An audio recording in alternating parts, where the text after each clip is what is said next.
आगामी उरण नगर परिषद निवडणुकीच्या पार्श्वभूमीवर भाजप महायुतीने गुरुवारी दणदणीत शक्ती प्रदर्शन करत नगराध्यक्षपदाच्या उमेदवार शोभा कोळीशाह तसेच 21 नगरसेवक उमेदवारांचा अर्ज भव्य रॅलीत दाखल केला। उरण शहरातील कोटनाका परिसरातून रवाना झालेल्या या रॅलीमध्ये हजारोंच्या संख्येने नागरिकांनी उत्स्फूर्त हजेरी लावली। संपूर्ण उरण शहर भगवामय झाल्याचे दृश्य यावेळी पाहायला मिळाले। या भव्य रॅलीला रायगड जिल्ह्याचे संपर्क प्रमुख आणि राज्याचे कॅबिनेट मंत्री ॲडव्होकेट आशिष शेलार यांची प्रमुख उपस्थिती लाभली।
रोल तर उरण नगर परिषदेच्या निवडणुकीसाठी आज भाजप महायुतीने नामांकन अर्ज भरलेला आहे। 30 नगराध्यक्षांचा 21 नगरसेवकांची उमेदवारी मोठ्या जल्लोषात जंगी रॅली काढण्यात आलेली आहे।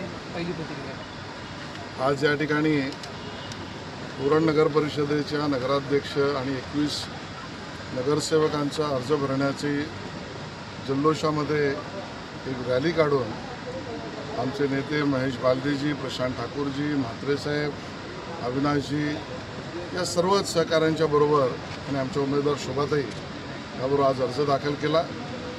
माझं स्पष्ट मत आहे की 2 तारखेला मतदान आहे, 3 तारखेला निकाल आहे। त्यामुळे 2 तारखेला मतदान असल्यामुळे भाजप महायुतीची मतं दुगणी होतील आणि 3 तारखेला रिझल्ट आहे म्हणजे विरोधकांचे 3-13 वाजतील।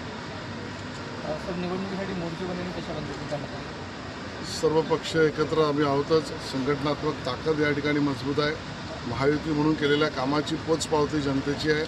आमचे आमदार महेश बालदी आणि सगळ्या सहकाऱ्यांनी इथे वाढवलेला संपर्क आणि विकासाची कामं हीच आमची मजबूत ताकद त्या ठिकाणी आहे आणि जनतेचा आशीर्वाद आमच्याबरोबर 100% आहे। सर उरणमध्ये भाजप एकच लढते आणि बाकी पक्ष सगळे एकत्र आलेले आहेत। काय वाटतं, काय चित्र आहे? तर महायुती आम्ही एकत्र आहोत।